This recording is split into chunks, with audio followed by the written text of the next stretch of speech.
हमारी 10 महाविद्या हैं, तो बगलामुखी जी उनमें से कौन सी महाविद्या है? जो हमारी दशों दिशाएं हैं वही 10 महाविद्याएं हैं। जो बगलामुखी माता है ये माता पार्वती का ही रूप है। शक्तिपीठ अलग है, नवदुर्गा अलग हैं। जो इनसे ऊपर आती हैं उनको 10 महाविद्याएं कहा जाता है, जिन्हें तांत्रिक देवियों के नाम से भी जाना जाता है। और बगलामुखी उनमें अष्टम महाविद्या मानी गई है। किसी भी तरीके की साधना करना सही है या गलत है? माँ भगवती की साधना कौन से दिन और किस वक्त कर सकते हैं? मंगलवार, वीरवार, और समय इनका 10 बजे के बाद का बताया गया है। इनका ज़्यादातर पूजन शत्रुनाश के लिए, कोर्ट कचहरी विजय के लिए, तंत्रवादा निवारण के लिए, और से जो हम पूजा करते हैं वो हमें लोगों को दिखा के करनी चाहिए या अपने गुप्त तरीके से? क्योंकि पूजन जो है ये गुप्त होना चाहिए। आजकल तो जैसे वीडियो बना लेते हैं, नहीं होना चाहिए। माँ भाव की भूखी है, चाहे आप माँ को एक फूल चढ़ा दो मंदिर में जाकर, वो भी माँ आपका स्वीकार कर लेगी। जो व्यक्ति भ्रम डाल रहे हैं कि मैंने ये कर देना, तो वो लालसा में कर रहे हैं और माँ कभी ना कभी उनको उचित दंड देगी। सत श्री अकाल जी साਰਿਆਂ ਨੂੰ ਤੁਹਾਡਾ ਬਹੁਤ ਸਵਾਗਤ ਹੈ ਸਾਡੇ ਸ਼ੋਅ ਇੰਸਪੀਰੇਸ਼ਨਲ ਗੱਲਬਾਤ ਦੇ ਲਈ। ਅੱਜ ਦਾ ਪੋਡਕਾਸਟ ਥੋੜਾ ਜਿਹਾ ਅਲੱਗ ਹੋਣ ਵਾਲਾ ਹੈ। ਅੱਜ ਅਸੀਂ ਗੱਲਬਾਤ ਕਰਾਂਗੇ ਮਾਂ ਬਗਲਾਮੁਖੀ ਜੀ ਬਾਰੇ। ਤੁਸੀਂ ਜਾਣੋਗੇ ਕਿ ਮਾਂ ਬਗਲਾਮੁਖੀ ਜੀ ਦੀ ਉਤਪਤੀ ਕਿਵੇਂ ਹੋਈ ਤੇ ਇਹਨਾਂ ਦੀ ਸਾਧਨਾ ਕਿਵੇਂ ਕੀਤੀ ਜਾਂਦੀ ਹੈ। ਅੱਜ ਦੇ ਪੋਡਕਾਸਟ ਲਈ ਸਾਡੇ ਨਾਲ ਨੇ महंत डॉक्टर मयूर शास्त्री जी। ਤੇ आओ ਹੁਣ ਅਸੀਂ ਉਹਨਾਂ ਨਾਲ ਗੱਲਬਾਤ ਕਰਦੇ हैं। गुरु जी, सबसे पहले आपका बहुत बहुत स्वागत है हमारे शो में। सबसे पहले हमारे दर्शकों को अपना परिचय दीजिए। जय माता की। मैं महंत डॉक्टर मयूर शास्त्री, दरबार प्राचीन सिद्धपीठ माता बगलामुखी मंदिर गगरेट से।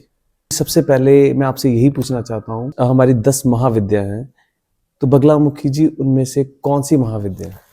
जो हमारी दशों दिशाएं हैं वही 10 महाविद्याएं हैं।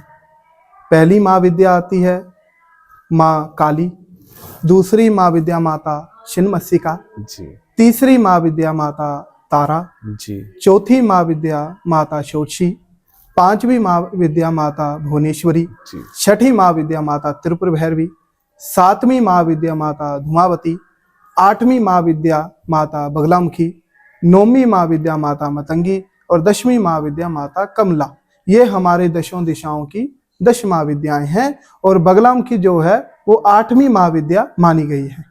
जी, जैसे कि आपने बताया कि हमारी 8वीं महाविद्या माँ बगलामुखी हैं, तो इनकी उत्पत्ति के बारे में थोड़ा सा बताइए। जो बगलामुखी माता है ये माता पार्वती का ही रूप है। एक बार मध्य नाम का राक्षस भगवान शंकर की पूजा करा था, तो वह करता रहा।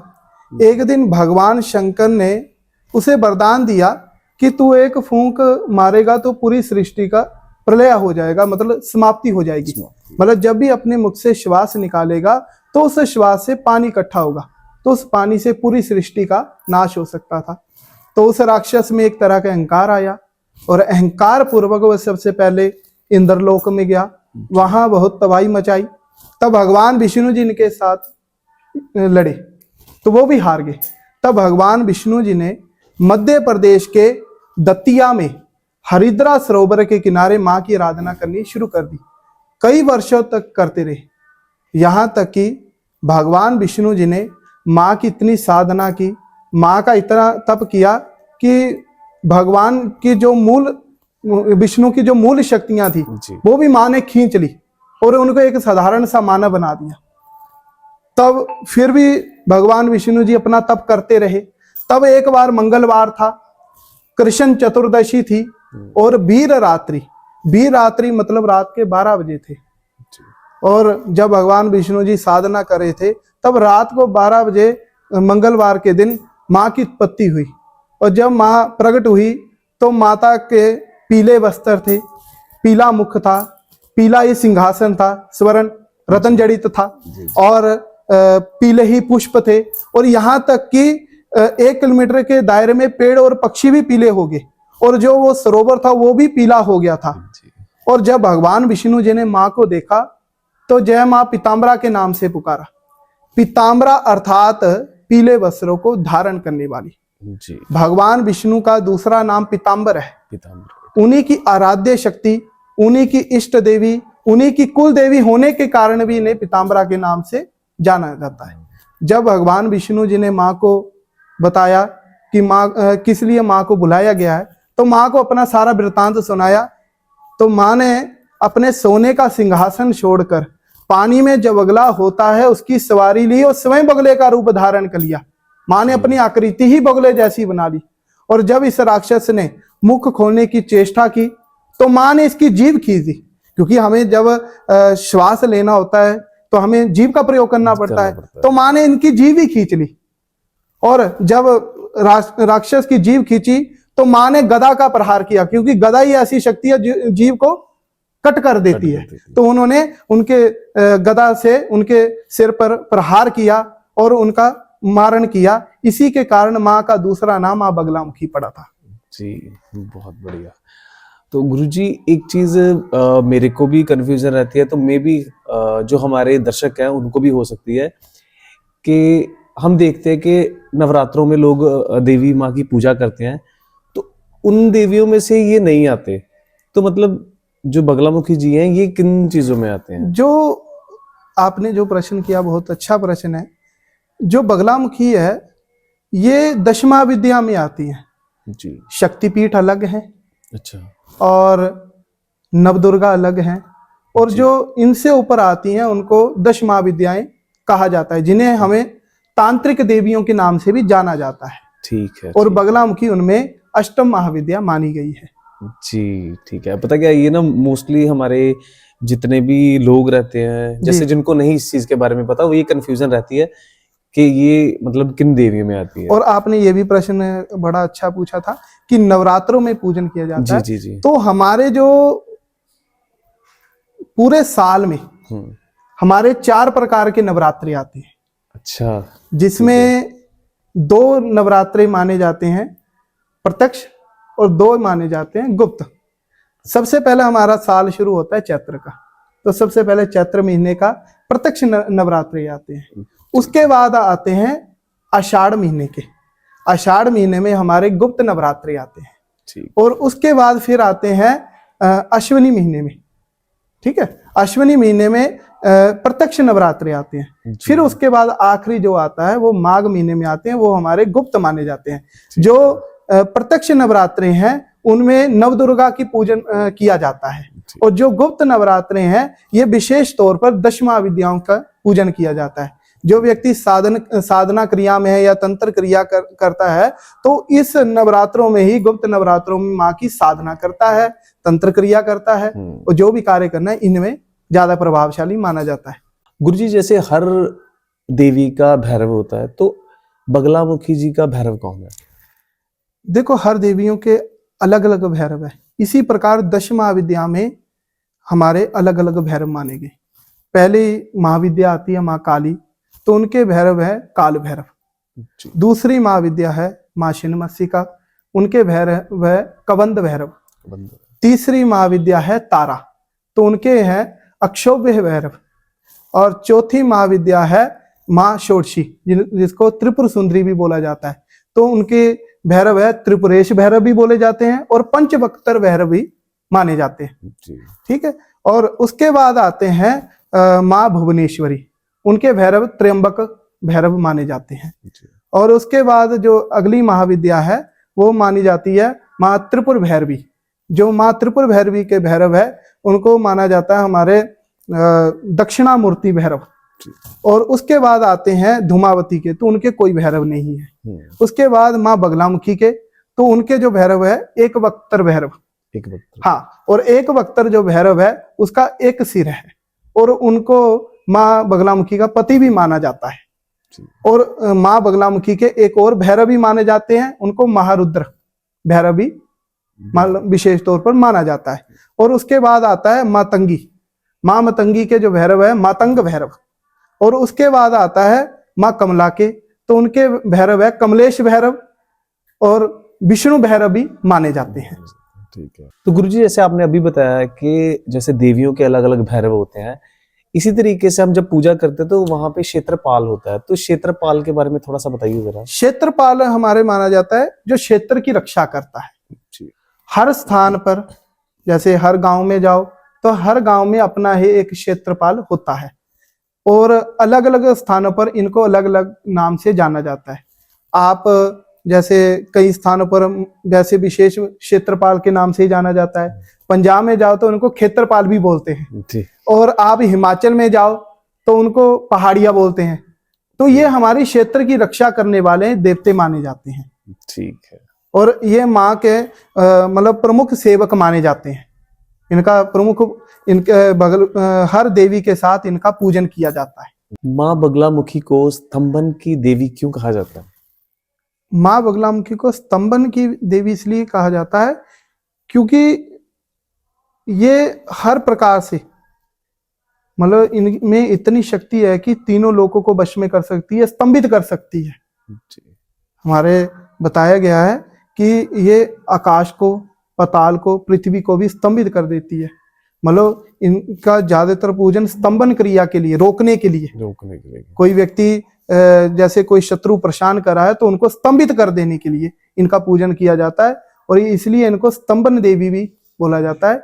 और बगलामुखी का मेन जो साधना है स्तंभन क्रिया के लिए भी किया जाता है। जी।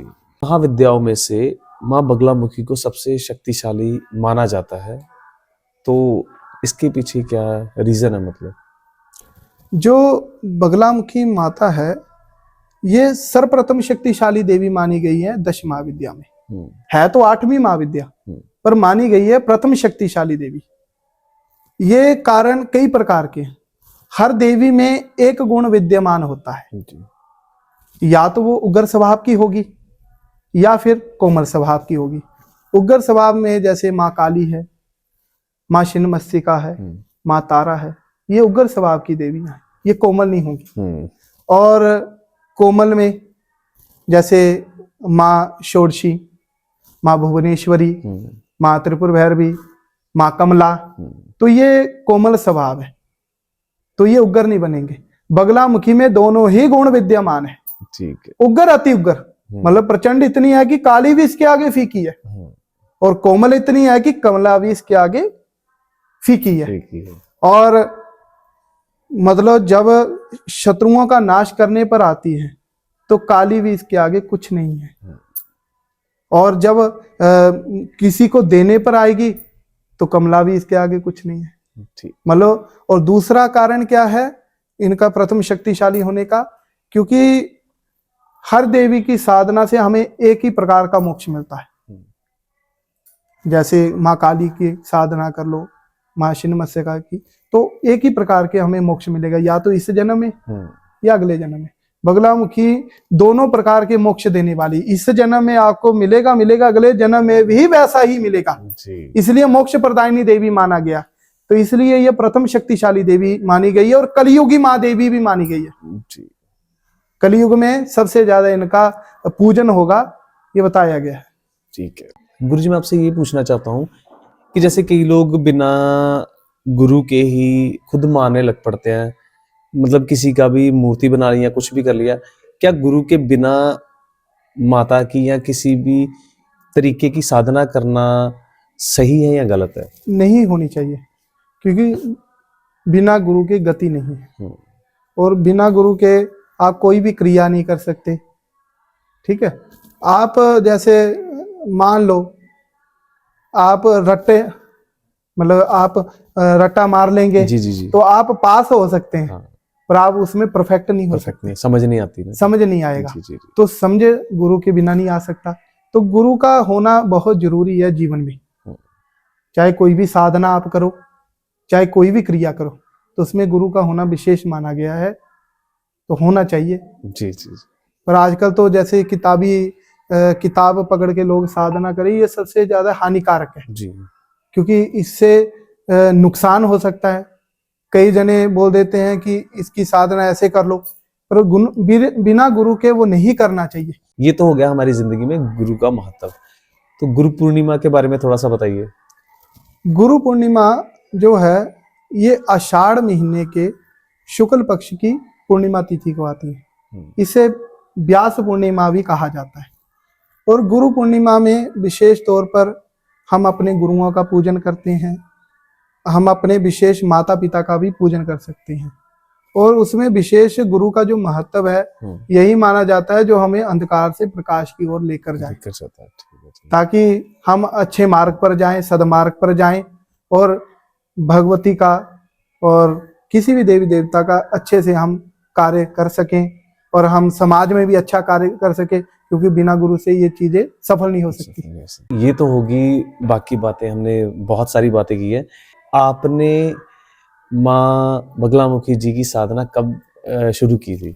ऐसा था कि हमारे जो गुरु महाराज थे वो हमारे पिताजी थे, ठीक है। महंत सत्य प्रकाश जी। और उन्होंने बचपन से ही मतलब माँ की तरफ आकर्षक थे। 12 साल की उम्र में उन्होंने साधुओं में जाना शुरू कर दिया था। तो बचपन से उनमें ये चीज की लगन थी कि मैंने कुछ करना है। तो इसी तरह उनको गुरु मिले। जो हमारा संप्रदाय है वो खेपा संप्रदाय है, जी। जो बंगाल में तारापीठ है, वहाँ के जो संस्थापक श्री बामा खेपा जी हमारे परदादा गुरु हैं। और हमारे जो दादा गुरु हैं वो थे केरला के, और उनका नाम था शंकर खेपा। और अपने जमाने के तहसीलदार थे, डबल MA थे, वेल एजुकेटेड थे। जी जी जी। तो हमारे गुरु महाराज उस समय हरिद्वार में रहते थे, तो वहां पर कई वर्ष बिताए। तब उनके पास एक उनके गुरु समान थे, तो उनके पास सेवा करते थे। तो उन्होंने उनके बारे में बताया, श्री शंकर खेपा जी के बारे में। जी। तो वो रहते थे कुल्लू सेन जगह में, शमशान घाट में। तो उन्होंने उनके बारे में बताया, तो हमारे गुरु महाराज उनके पास गए, पर वो कभी गुरु दीक्षा नहीं देते थे। जीवन में उन्होंने बहुत कम, मतलब जीवन में 2 व्यक्तियों को ही दीक्षा दी है। अच्छा। गुरुजी, आपने किस उम्र में साधना आरंभ की थी? मैंने गुरुजी, आपने किस उम्र में साधना का आरंभ किया था और आप किस संप्रदाय से हो? मैंने माँ का आराधना 8 साल की उम्र से करना शुरू कर दिया था। जो हमारा संप्रदाय है ये बंगाल में तारापीठ है, वहाँ के जो संस्थापक थे श्री बामा खेपा जी। तो वो हमारे परदादा गुरु थे। असल में हमारा जो संप्रदाय है वो खेपा संप्रदाय है, हम उसी से आते हैं। और हमारे जो गुरु महाराज थे उनके गुरु का नाम था श्री शंकर खेपा जी। तो जो शंकर खेपा जी थे ये केरला के थे और अपने जमाने के तहसीलदार थे और डबल MA थे, वेल एजुकेटेड थे।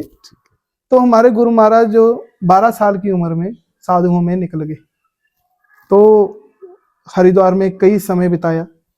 मतलब उनको एक मतलब गुरु के समान मिले। तो वो रहते थे ऋषिकेश शमशान घाट में। मैं आपको उनकी मतलब उनकी तस्वीर जरूर आपको दिखाऊंगा। जरूर। ठीक। तो वो वहां पर ऋषिकेश शमशान घाट में रहते थे। तो हमारे गुरु महाराज बताते थे कि उनके साथ उन्होंने 3 बार हरिद्वार से पैदल 4 धाम की यात्रा की है, बिना न खाए। बिना न खाए जी। तो वो मतलब उनको दीक्षा नहीं देते थे, पर उन्होंने तंत्र क्रिया जरूर उनको सिखाई। तो उन्होंने हमारे जो दादा गुरु थे श्री शंकर खेपा जी, उनके बारे में बताया। तो वो उस टाइम कुल्लू सेन जगह में रहते थे, शमशान घाट में। तो लमसम ये लगाओ कि हमारे गुरु महाराज 12 साल की उम्र में निकले, तो 12 साल उन्होंने हरिद्वार में बिताए, मतलब 24 साल तक वो हरिद्वार में रहे। उसके बाद उन्होंने कुल्लू सेन जगह में उनको ढूंढना शुरू किया। जब वो मिले तो वो अपने नजदीक नहीं आने देते थे, पत्थर मारने। अच्छा। तो हमारे गुरु महाराज फिर भी पीछे नहीं हटे कि मैंने बनाना है तो इन्हीं को बनाना है। तो ऐसे होता गया। तब एक बार की बात है, उन्होंने ऐसे उनको नीचे बुलाया, नीचे आ, हठी है, मानेगा नहीं। तो हमारे गुरु महाराज कुछ नहीं बोले उनको। तो उन्होंने बोला कि वहां सामने पानी बह रहा है, नदी बह रही है, वहां जाकर नहा के आ। तो हमारे गुरु महाराज चले गए। गुरु मतलब जो आदेश हो गया, उन्होंने कपड़े उतारे और नहाए। तो उस टाइम सर्दी का महीना था। तो हमारे गुरु महाराज बताते थे कि वहां बर्फ का पानी बह रहा था, और जब वो नहाए तो उनको ऐसे लगा कि जैसे गर्म पानी हो, बर्फ का पानी भी गर्म लगे। उनको पहला अनुभव मिला। तो जब नहाकर आए, नहाने के बाद उन्होंने पूछा कि भूख लगी है तो जी। तो उन्होंने ऐसे ताली बजाई, तो किसी ने लाठी पकड़ी नहीं थी, बस ऐसे उड़ती आई। तो उसमें पोटली में मक्की की रोटी और अरबी की सब्जी थी। तो उन्होंने बोला कि ये तेरी आखिरी रोटी है, खानी तो खा ले। तो उन्होंने खाया। तो बोलते कि दूसरा अनुभव पता लगा, मतलब बोलते कि मैंने जीवन में वो कभी खाई नहीं थी, ऐसा भोजन कभी किया ही नहीं था, वो जैसे अमृत समान था। तो उसके बाद उनको दीक्षा दी। दीक्षा देने के बाद उनका स्थान भी निश्चित किया था। तो वहां ये लगाओ कि साधना करते थे। तो ये लगाओ कि 18 दिन में उन्होंने माँ के दर्शन कर लिए थे। और जो हमारा स्थान है, जो वहां स्वरूप है माँ का, वो जो हमारे गुरु महाराज ने साधना में जो दर्शन किए थे, ये वही स्वरूप है। ये स्वर्ण रूप स्वरूप था, और अभी भी वो स्वर्ण रूप में ही माना जाता है। आप जाकर देखें तो अष्टधातु का है, तो उसमें सबसे ज्यादा सोने का प्रयोग किया गया है। तो लगाओ कि 18 साल उन्होंने इस लाइन में पढ़े। 30 साल की उम्र में उनको दीक्षा मिली, और 18 दिन में माँ को पा लिया था। तो ऐसे हमारे गुरु महाराज थे। तो यही हमारा संप्रदाय खेपा संप्रदाय है। अभी भी उनकी मतलब हमारी गद्दी चलती है, लमसम 60-70 साल पुरानी गद्दी है। तो अभी भी वहाँ चलती है, और कई भी भक्त लोग मतलब माँ के दर्शन करते हैं, फिर गद्दी के दर्शन करते हैं। माँ भगवती की साधना कौन से दिन और किस वक्त कर सकते हैं? देखो, भगवती के वैसे दिन बताए गए हैं, मंगलवार, वीरवार, और समय इनका 10 बजे के बाद का बताया गया है। तो आप 10 बजे के बाद मतलब इसको कर सकते हैं। ठीक है। 10 मतलब रात के 10? रात के 10 बजे के बाद। मध्य रात्रि में 10 बजे के बाद, मतलब मध्य रात्रि में 12 बजे आप इनकी साधना, इनका पूजन कर सकते हैं जी। बाकी आम व्यक्ति करना चाहते हैं तो वो सूर्यास्त के बाद कभी भी कर सकता है। यदि साधना करनी है तो वो 12 बजे। ठीक। जैसे पूजन और साधना, इसमें क्या फर्क है? जो पूजन है ये साधारण विधि है। जो आम आप भगवती की पूजन करते हैं, जैसे मान लो आपने माँ की चालीसा पढ़ ली जी, माँ का वैसे जाप कर लिया। कई व्यक्ति जय माता दी का प्रयोग कर लेते हैं, कई व्यक्ति कुछ छोटे मंत्र का प्रयोग कर लेते हैं। तो वो साधारण पूजन हो गया कि एक साधारण माँ को मनाना। जो साधना है तो वो गुरु दीक्षा के बिना नहीं होती। लोग बगलामुखी माँ की पूजा शत्रुनाश के लिए करते हैं, ऐसा क्यों? क्योंकि ये शत्रुनाशिनी देवी मानी गई है, और इनका ज्यादातर पूजन शत्रुनाश के लिए, कोर्ट कचहरी विजय के लिए, तंत्रवादा निवारण के लिए, और नजरवादा निवारण के लिए, और सर्ववादा निवारण के लिए, और कई व्यक्ति घर में सुख शांति के लिए, कारोबार वृद्धि के लिए, मनोकामना के लिए, रोगनाश के लिए, कारोबार वृद्धि के लिए करते हैं।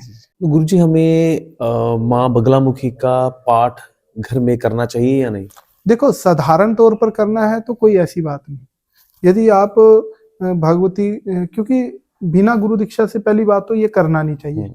दूसरी बात है, साधारण तौर पर आप बगलामुखी का पूजन कर सकते हैं। यदि आप बोलें कि माँ का पाठ करवाना है या माँ का हवन करवाना है, तो घर में ये नहीं होना चाहिए। क्योंकि ये जो बगलामुखी है तांत्रिक देवियों में आती है।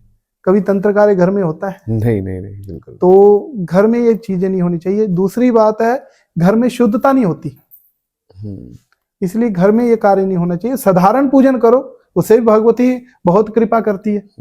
हाँ, यदि करवाना चाहते हैं तो माँ का जो सिद्ध पीठ है वहां पर करवाएं जी। जैसे हमारा सिद्ध पीठ है माता बगलामुखी मंदिर गगरेट, वहां पर आप करवा सकते हैं। तो उसका जो फल है वो हमारे शास्त्रों में ये चीज बताई गई कि कम से कम हजारों गुना फल मिलता है इन चीजों जी का। जी जी जी। ये बात तो होगी हमारी के पूजन की, मगर कुछ लोग क्या करते हैं कि जैसे पूजा करते हैं, कुछ लोग हम बोल सकते हैं कि दिखावे के लिए करते हैं या कैसे? आपके ख्याल से जो हम पूजा करते हैं वो हमें लोगों को दिखा के करनी चाहिए या अपने नहीं, गुप्त तरीके से करनी क्योंकि चाहिए? पूजन जो है ये गुप्त होना चाहिए। जी। हम दान करते हैं ना तो छुपा कर करते हैं, कभी हमने सामने किया है? नहीं नहीं। करते हैं ना। आप कभी ऐसे उदाहरण है, जब आप मंदिर जाते हैं तो रसीद कटवानी होती है, तो कभी आप अपना नाम शो करते हैं? नहीं। आप यही बोलते हैं ना कि गुप्त दान, गुप्त दान, हाँ। क्योंकि जो गुप्त हो, दान जो होता है और जो साधना है, पूजन है, ये गुप्त होना चाहिए, मतलब किसी को पता ना लगे। पता ना लगे, ठीक है। और बगलामुखी विशेष गुप्त देवियों में आती है। जी जी। गुप्त इनके मतलब इनके नवरात्रे हैं, गुप्त इनकी साधना है, ठीक है। तो गुप्त देवियां हैं, तो हमेशा सब कार्य गुप्त होने चाहिए, इनका पूजन भी गुप्त होना चाहिए। आजकल तो जैसे वीडियो बना लेते हैं, नहीं होना चाहिए। हाँ, अपने लिए कर रहे हैं, अपनी वीडियो बना रहे, वैसे मतलब यदि सोशल मीडिया पर डाल रहे हैं तो खराब है। यदि अपना जैसे अपने परिवार को दर्शन करवाने के लिए कर रहे हैं तो ठीक है, तब तो कोई बात नहीं। यदि आप सोशल मीडिया में जैसे फेसबुक पर कई जने डाल देते हैं, हवन करवा रहे हैं और डाल रहे हैं, तो ये नहीं होना चाहिए। ये नहीं होना चाहिए, ठीक है, ठीक है। तो गुप्त कहाँ रहा हो? पूजन करवा रहे तो सभी को पता ही है, पूजन सभी करवाते हैं, और गुप्त होने चाहिए इन चीजें। मैंने देखा है कि इसमें ही कि माला जाप भी करते हैं वीडियोस में, ये करना चाहिए? नहीं होना चाहिए, दिखावे के लिए नहीं करना। जी। हमेशा ये चीजें गुप्त होनी चाहिए। हम कोई भी कार्य करते हैं, हम चाहे अपने घर की पूजन करें, कभी भी किसी को पता नहीं लगना चाहिए, क्योंकि मतलब पूजन जो है अपना गुप्त होना चाहिए, लोगों को दिखाने के लिए नहीं। क्योंकि मैंने ना कई सेलिब्रिटीज को भी देखा, वो ना माला पकड़ के लगे रहते हैं उस पर। नहीं, ये अच्छी बात नहीं है। ये तो मतलब एक तरह का वो चीज धीरे धीरे समाप्ति की तरफ हो जाती है, क्योंकि वो लगेगी नहीं। ठीक है, ठीक है, ठीक है। कई लोग माँ भगवती की साधना का उपयोग गलत तरीके से करते हैं, तो आप इसके बारे में क्या बोलना चाहते हैं? देखो, जो व्यक्ति माँ की साधना सिर्फ माँ के आनंद के लिए करते हैं तो वो कभी गलत नहीं कर पाएंगे। जी। पर जो व्यक्ति लालसा के लिए कर रहे हैं कि मुझे कुछ चाहिए, तो वो हमेशा भगवती उसको मतलब उसका उल्टा फल जरूर देगी। इसलिए गलत नहीं करना चाहिए। यदि भगवती ने आपको आप पर कृपा की है कि ताकि लोगों का आप अच्छा कर सके, जी। तो उसका अच्छा प्रयोग करो, गलत प्रयोग ना करो, ठीक है। नहीं तो उसका नतीजा फिर गलत ही होगा। जी जी जी, सही है। माँ भगवती के सबसे पहले साधक कौन थे? जो माँ भगवती के सबसे पहले साधक थे वो मैंने पहले भी बताया, भगवान विष्णु थे। उन्होंने ही माँ की सबसे पहले आराधना की थी। तो माँ बगलामुखी जी को भोग किस चीज का लगता है, या हम बोल सकते हैं कि उनको प्रिय क्या है? माँ को प्रिय, जैसे आप यदि सात्विक में देखो भगवती को, तो भगवती को पीला हलवा, जी। पीले चावल, पीली खीर, ठीक है, और जैसे आमतौर पर हलवा पूरी चने, जी तो जी, ये भी माँ को एक प्रिय है। ठीक है। तो भगवती इसी से ही, बाकी भगवती भाव की भूखी है, जी जी जो आपने भाव से लगा दिया। जी अब कई व्यक्ति जैसे नहीं ये चीजें बना सकते, तो पीला बेसन, जी, पीली बर्फी, ठीक है, ठीक है, ठीक है। पीला पतीसा, तो ये भगवती का। मैंने बहुत बार देखा है कि जैसे माँ भगवती वो तो जगत माता है, जी तो जितने भी जीव जंतु हैं सारे वो मतलब उनकी भी माँ है। जी। तो कुछ लोग बलि देते हैं लाइक इन चीजों की, तो आपके अनुसार ये चीजें सही हैं या गलत है? नहीं होनी चाहिए, क्योंकि अब मिसाल है, आपकी माँ है, जी। यदि आपको कोई चोट लगेगी तो उसको पीड़ा होगी कि नहीं? हाँ, बहुत ज्यादा होगी। होगी ना। तो इसी तरह वो जगत की माँ है। तो जितने भी जीव हैं, पेड़, पशु, ठीक है, तो जितने भी मनुष्यगण हैं, तो ये माँ के एक बच्चे हैं, तो इनको भी पीड़ा भगवती जी को, जी मतलब यदि इनको कोई कष्ट होगा तो माँ को जी पीड़ा होगी, तो माँ ये चीज को सहन नहीं कर सकती। तो हमारे अनुसार तो बलि प्रथा नहीं होनी चाहिए। हाँ, बलि देनी है तो सात्विक तौर पर दे सकते हैं। जी, वो कैसे? सात्विक जैसे नारियल की बलि दे सकते हैं, पेठे की बलि होती है, अच्छा। ठीक है। कई प्रकार की माँ है, कार्य के अनुसार माँ की बलि होती है, तो कार्य के अनुसार बलि दे सकते हैं। जी। जरूरी नहीं कि आप जीव की, जैसे कई जने बकरे की बलि देते हैं, हाँ। कई जने मुर्गे की बलि देते हैं, तो ये नहीं, शोभनीय नहीं। जी। तो अब तो ये बिल्कुल ही हमने कई जगह देखा, ये बिल्कुल खत्म होता जा रहा है। जी, होना भी चाहिए। होना भी चाहिए। ठीक है, ठीक है, ठीक भगवती को मनाना है, आप सात्विक तौर पर किसी भी चीज से मना सकते हैं। है। मैंने पहले ही बताया, माँ भाव की भूखी है। जी। आप एक पुष्प भी चढ़ा देंगे, नहीं पैसे हैं, ये जरूरी नहीं है कि आप जैसे ढेर सारे फ्रूट लेकर जाएं या ढेर सारी मिठाई लेकर जाएं तो माँ इससे खुश होगी। माँ तो भाव की भूखी है, नहीं आपके पास तो फूल चढ़ा दो। जी, क्योंकि कई बार हर इंसान इतना जी अफोर्ड भी नहीं कर सकता है, जी कुछ लोग। जी। तो इसी के कारण, हाँ, जिसके पास है, हम्म। अब मान लो आपकी माँ है, हाँ। अब आप कमाते हैं, जी, तो जी। आपकी भी इच्छा होती है कि मैंने, हाँ, वो तो होती वो है ये खुद। भाव है। जी, जी, जी, तो जी। भाव जरूर होना चाहिए।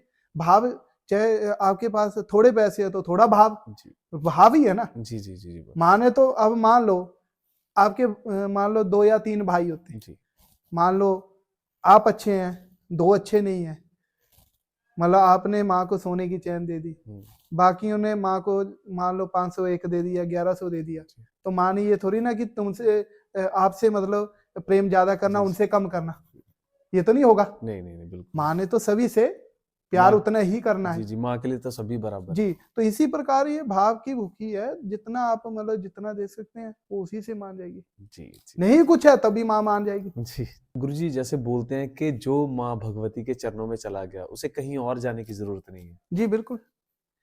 और भगवती के जो चरणों में चले गए ना, माँ बगलामुखी के जो चरणों में चले गए, उनको किसी चीज की कमी नहीं हो पाती। आप उनके दर्शन ही कर लिए जी, तो दर्शन मात्र से ही आपके कष्ट निवारण हो जाएंगे। हमने तो अपने स्थान पर, हमारा जो सिद्धपीठ प्राचीन सिद्धपीठ माता जो बगलामुखी स्थान है गगरेट जी, में, जी, तो वहां पर तो मैंने प्रत्यक्ष ये चीजें देखी हैं। कई व्यक्तियों के तो ऐसे काम देखे हैं, जैसे मान लो संजना जी है, जी, ये जी, मेरे साथ 2022 से जुड़ी है, जी, तो उस टाइम कुछ नहीं थी जब मेरे पास आती थी, और भगवती ने इतनी कृपा की, मतलब एक ब्यूटी पार्लर का काम करती थी, और अब देख लो कि माँ का जगराता करवाती थी। पहले चौंकी करवाती थी, अब इसको लमसम लगा लो कि 22 से लगा लो अभी तक, सिर्फ 22 में इसने पहली बार चौंकी करवाई है 3 घंटे की, और अभी तक इसने जगराते ही करवाए हैं।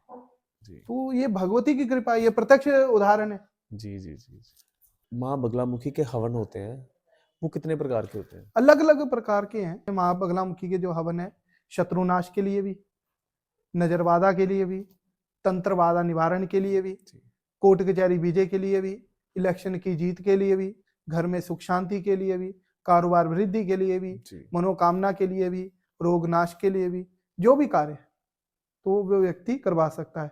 और हमारे स्थान पर विशेष तौर पर यहाँ मान्यता है, जैसे आजकल तो ये सबसे ज्यादा परेशानी वाले हैं, जैसे शादी नहीं हो पाती जी, अब, जैसे लड़का लड़की की, लड़के की शादी नहीं हो पाती, सबसे ज्यादा तो यही है, तो लड़की की शादी नहीं हो पाती, तो हमारे यहाँ मान्यता है, माँ ने हमारे गुरु महाराज को प्रत्यक्ष कहा है कि जो व्यक्ति माँ के चरणों में, जो लड़के की शादी नहीं होती, तो वहां सेरा चढ़ाए, जी, और संपूर्ण भगवती की सामग्री जी, जिसमें आ जाता है, जैसे लाल सूट, लाल चुन्नी, लाल चूड़ा, हल्दी, बटना, मेहंदी, और हल्दी की माला जी, विशेष तौर पर, और 36 नींबू की माला, और इसके साथ साथ पुष्पों की माला, और भगवती का हवन करवाए। जो हमारे पास माता का यंत्र होता है, जी, उसका क्या महत्व है? जो माँ का यंत्र है, ये माँ का अपना ही एक रूप है। कई व्यक्ति माँ का स्वरूप नहीं रख पाते, वैसे घर में इतने बराबर से ऊपर, मतलब अपना ये मुट्ठी बंद कर लो और उसके बाद अंगूठा ऊपर कर लो, इससे ऊपर मूर्ति नहीं होनी चाहिए।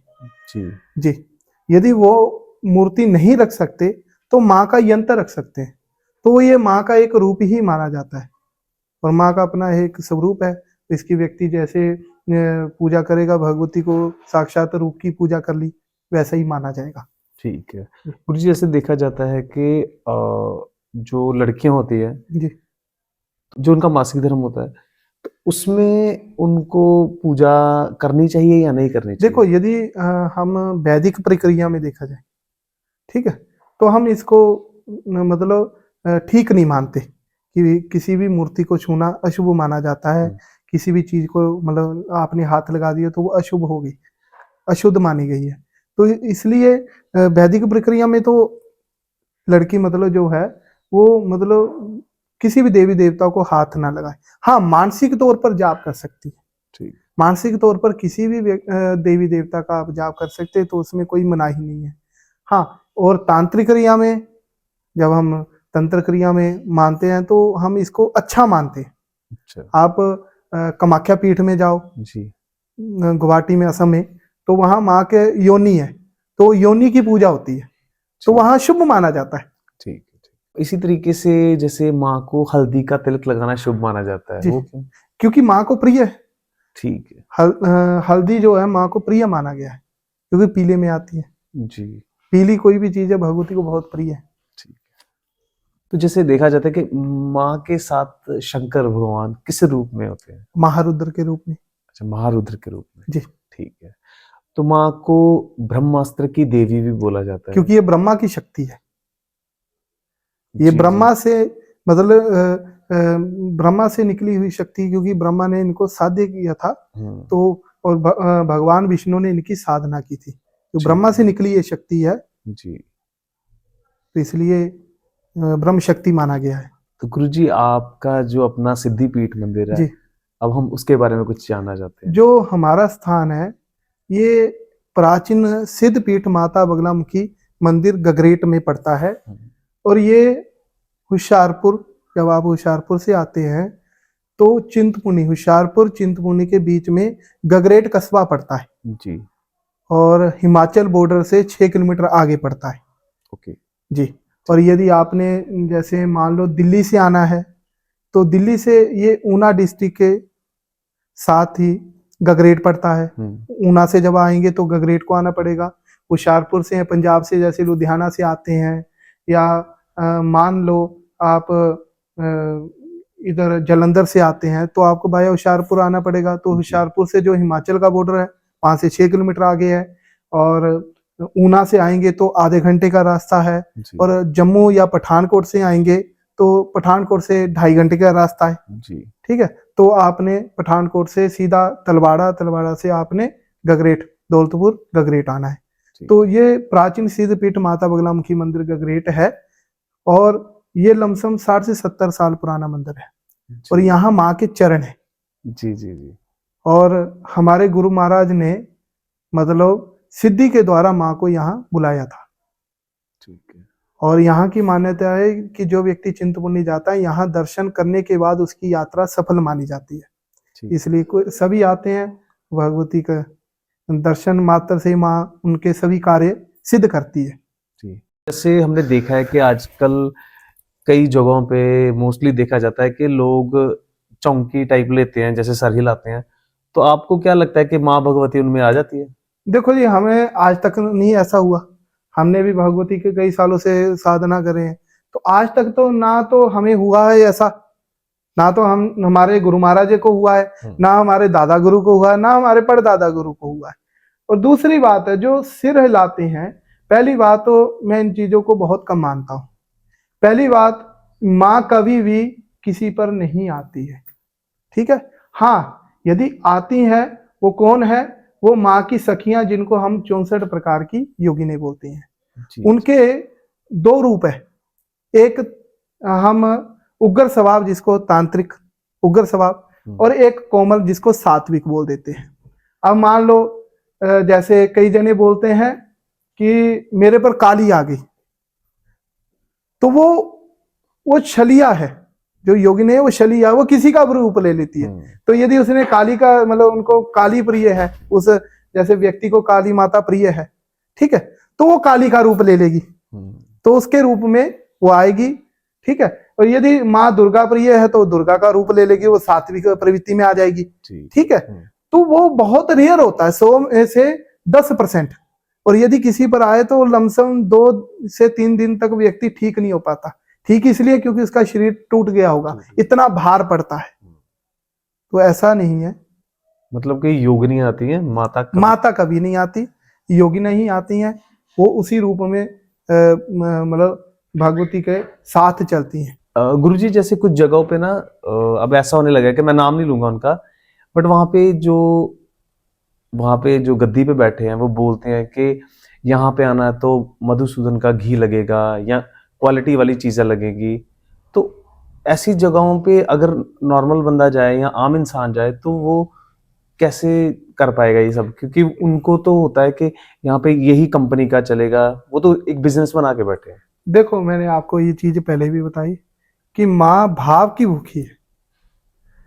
तो ये चीजें आजकल क्या है कि लोगों को डराकर मतलब लोगों से लिया जा रहा है। जी जी जी। नहीं तो मैं ये कर दूंगा आपका, हाँ, मैं आपको ये कर दूंगा। क्यों? आप भगवान हो, है? क्योंकि ये चीजें माँ, इन चीजों का कोई वो नहीं है, माँ के आगे कोई मोड़ नहीं है।